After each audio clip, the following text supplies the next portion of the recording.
I'm giving Jana Nayagan somewhere between 8.5 and a 9 out of 10. But do I think it's a perfect film? Definitely not. The film raises some genuinely interesting questions about politics and our responsibility as voters. Its social messages are surprisingly well connected, but at one point I was literally wondering who exactly is narrating this story anymore. It's a story that eventually talks about courage, but the hero is already courageous from the beginning to the end. Then there is AI which the unnecessary CGI in certain places, something missing from Vijay's usual body language during some of the action sequences. And I could even notice the traces of Bhagwan Kesari in certain mannerisms. So, with all of these problems, why am I still giving Jana Nayagan almost a 9? That's what I want to talk about. I watched Jana Nayagan, and there is actually a lot I want to talk about with this movie. Obviously, there is huge emotional factor attached to it because this is being presented as Vijay's final film before moving into a completely different phase of life. But I don't want this review to become emotional just because of that. I'm also not someone who would call myself a Vijay fan. There are Vijay movies that I really like, and there are movies that haven't worked for me. So I wanted to look at Jana Nayagan primarily as a movie, and even after separating the travel emotion from my experience, I genuinely enjoyed this movie. There are flaws, there are technical choices that I didn't understand, there are screenplay decisions that didn't completely settle with me, but the overall experience still worked extremely well for me.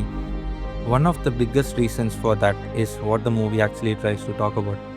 Jana Nayagan comes with a very strong social message. Actually, not just one message. The movie talks about multiple social issues, and usually this can become a problem. When a commercial movie wants to talk about too many issues, sometimes you can almost feel the screenplay moving through a checklist. Here is one problem, here is the message. Now let's move to another problem, here is another message. But surprisingly, I didn't feel that way with Jana Nayagan. I felt that the screenplay connected these issues quite naturally. One situation leads into another, and the social commentary becomes part of the progression of the story rather than something that has been inserted separately just to deliver a message. And there are portions where the movie talks about how women are treated and how their capabilities are suppressed. You see characters with extremely narrow minded views. You see dominant voices trying to decide what a woman can or cannot do. And some of those moments are quite harsh. And I actually think that harshness serves a purpose because sometimes if you want an audience to understand how ugly a particular mentality is, you have to actually show that mentality in its ugliest form.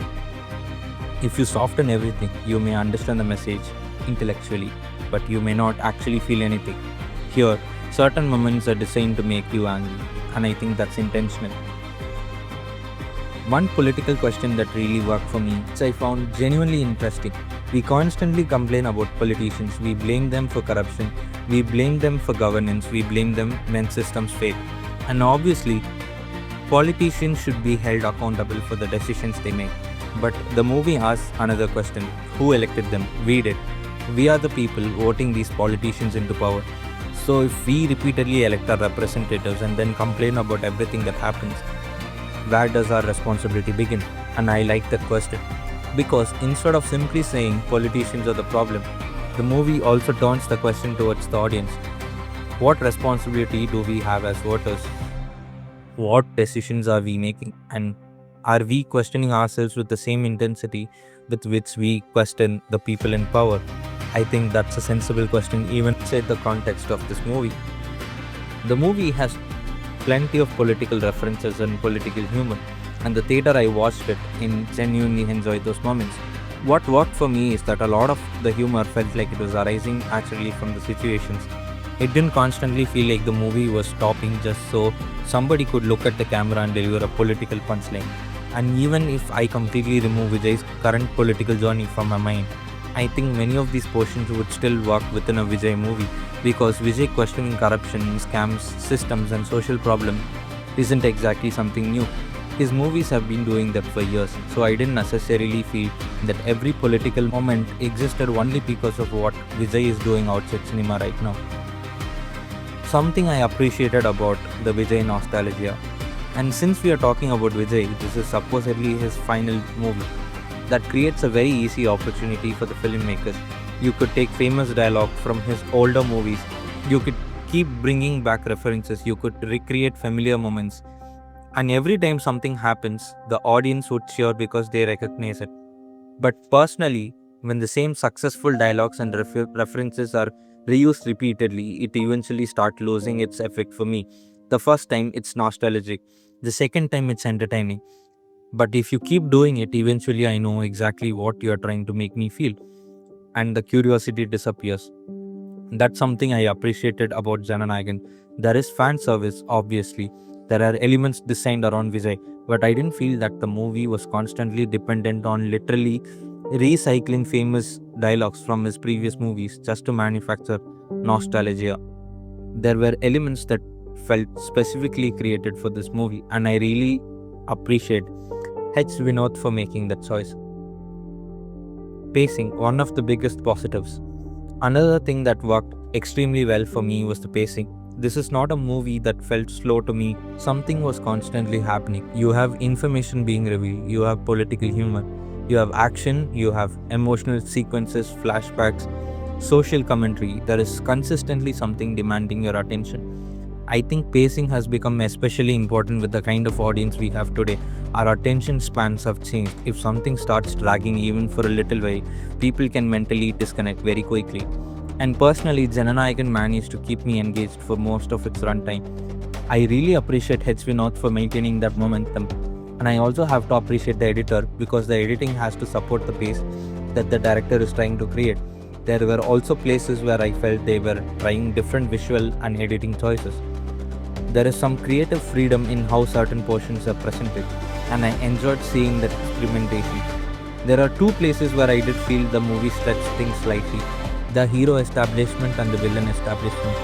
Both of those sequences felt a little longer than they needed to be.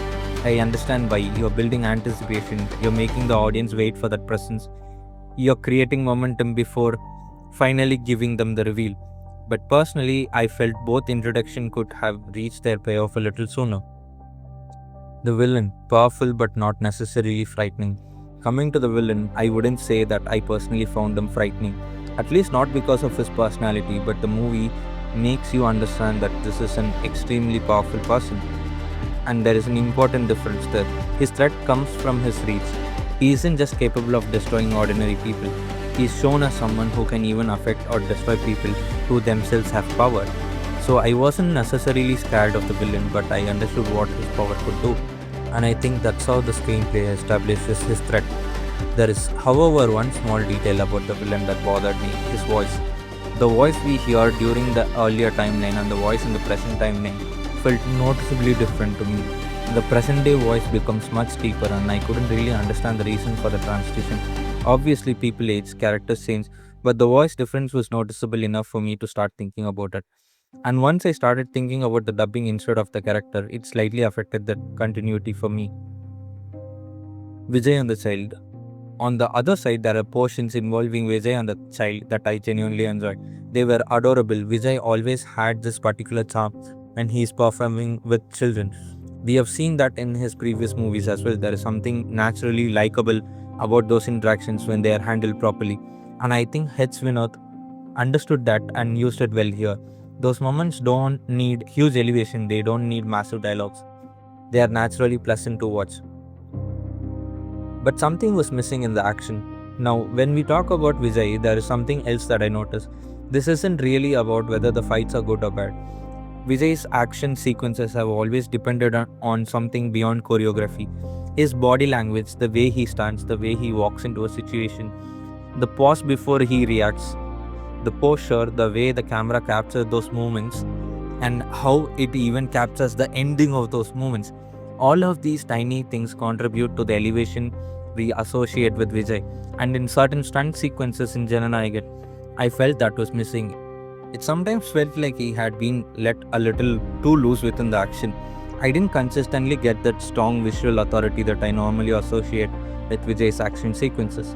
Again, I'm not saying that action itself is bad.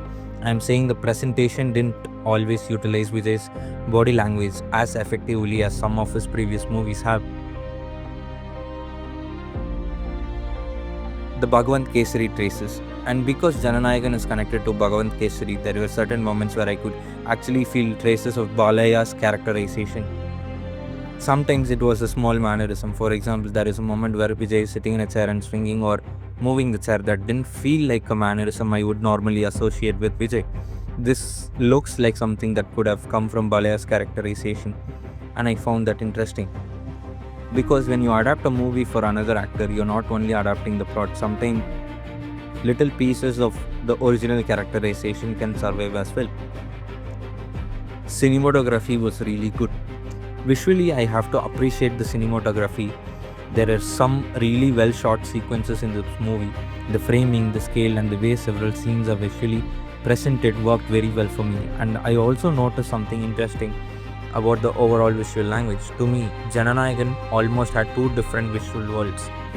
One side has the brighter visual language that we are familiar with in mainstream commercial Tamil cinema, and there is another side that becomes much darker, more grungy, more oppressive. Even the mood created by the image itself feels darker. Individually, I actually like both, but my problem wasn't either visual style. The problem was the bridge between them. Sometimes it didn't feel like one movie naturally changing its mood. It felt like I was moving between two completely different visual worlds. And I think if there had been a little more visual continuity connecting those extremes, the overall visual experience would have felt more cohesive. AI, my question is why? We have this AI generated visuals in the movie, a particular portion where the use of AI generated imagery became quite noticeable to me. And I wanted to be clear here, my criticism isn't simply they used AI, therefore it's bad. That's not my argument. My question is why AI was required for those particular shots. Because elsewhere in the same movie, they have used actors, they have built sequences, they have actually shot things. There's clearly substantial production work happening. So when AI generated footage suddenly appears in between, I start wondering what problem it was solving. Was it an artistic choice? Was it a production limitation? Was it related to time? I don't know. And because I don't know, I'm not going to pretend that I know their intention. I'm only talking about my experience as a viewer. It became noticeable, and once I noticed it, I briefly stopped thinking about the story and started thinking about how the image was created. CGI and art department. I had a similar mixed response to some of the CGI and production design. There were building shots and certain locations where I felt CGI was being used quite heavily. And a few places I genuinely wondered why that much CG was necessary when a more conventional shot might have worked. But at the same time, I don't want to say that all the technical work was poor, because it wasn't. There are sequences where the movie looks extremely convincing. There are places where the scale works really well, but then there are certain stunt sequences where some of the properties or objects being used visibly felt artificial to me. You could almost identify that you're looking at a fake property. So my responses to the art department is mixed. There are places where they have done a brilliant job, and there are places where the artificiality becomes visible. Making older actors look younger. There is another very small visual detail that I noticed when older actors are playing their younger versions. Obviously, you have to change their appearance, but in certain places, I felt that transformation looked a little too prepared. Instead of forgetting the actor's actual age and believing that I'm looking at the younger character, I was thinking they have done dyeing to the hair, they have changed the makeup, and once I noticed the technique, the illusion isn't completely working anymore. I think that blending could have been more natural. It's a small thing, but it was noticeable to me. Casting and dubbing. There were also certain supporting characters where I felt native Tamil actors might have made those portions feel more natural. This isn't about saying that the actors themselves were bad performers. My issue is with the way language and dubbing sometimes blend into the character. When somebody is speaking Tamil and the lip sync and dubbing doesn't completely settle into the performance, I start noticing the dubbing. The language should disappear into the character. I shouldn't be sitting here thinking about whether someone's voice is synced correctly. So in certain supporting roles, I felt the casting or dubbing could have been handled better. My biggest screenplay problem. Let's come to probably my biggest issue with Jana Nayagan. This has nothing to do with CGI, AI or action. It's the way the story itself is framed. The movie begins with someone addressing a group of people. He tells them that he has a story for them, and throughout the narration, we enter the actual story. So far, perfectly fine.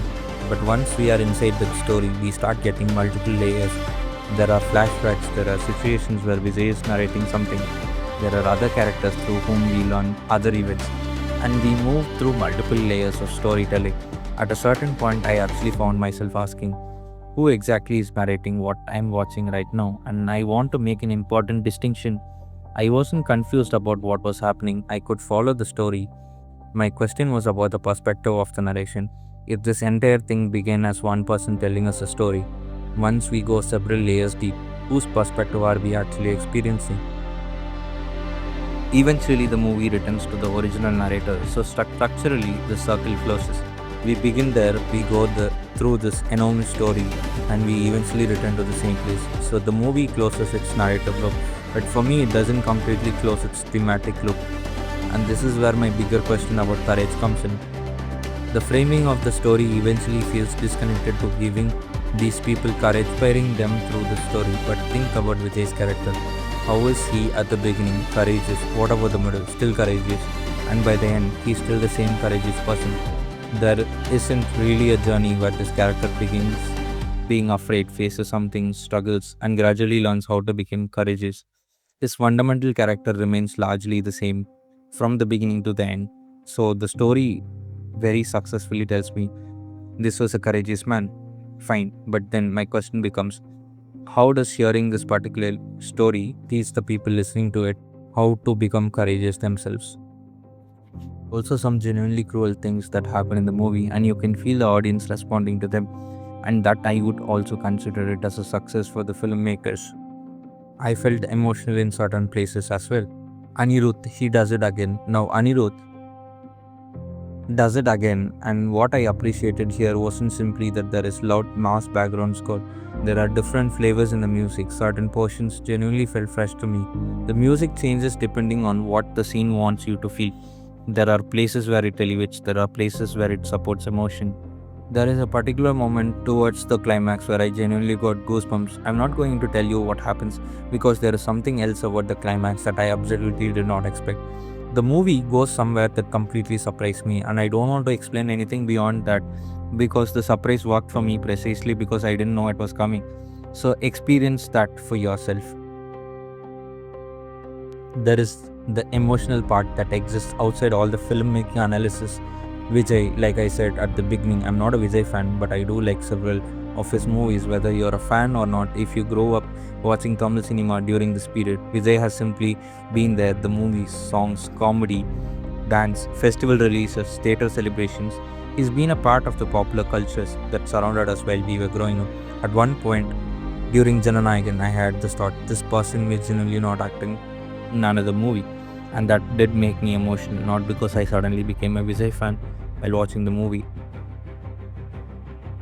Someone who has been entertaining audiences since our childhood has chosen a completely different path now. From that perspective, there is something strange about watching someone you've seen on screen throughout most of your life and realizing this might be the last time. Final verdict. So where does all of that lead Jana Nayagan for me? It's definitely not a perfect movie. The narrative framing didn't completely work for me. The courage theme and the framing device don't completely connect. The hero and villain establishment sequences felt slightly longer than necessary. That's a quite few criticisms. I was engaged for almost the entire movie. I enjoyed the political humor. I liked the social questions it raised. I really liked how the different social issues were connected through the screenplay. The cinematography was really good. Anirudh's music worked for me, and the Vijay and child portions were genuinely adorable. And that's why my rating for Jana Nayagan is somewhere between 8.5 and a 9 out of 10. Even if this wasn't a Vijay's final movie, I think my rating would remain somewhere around there. And that's my take on Jana Nayagan.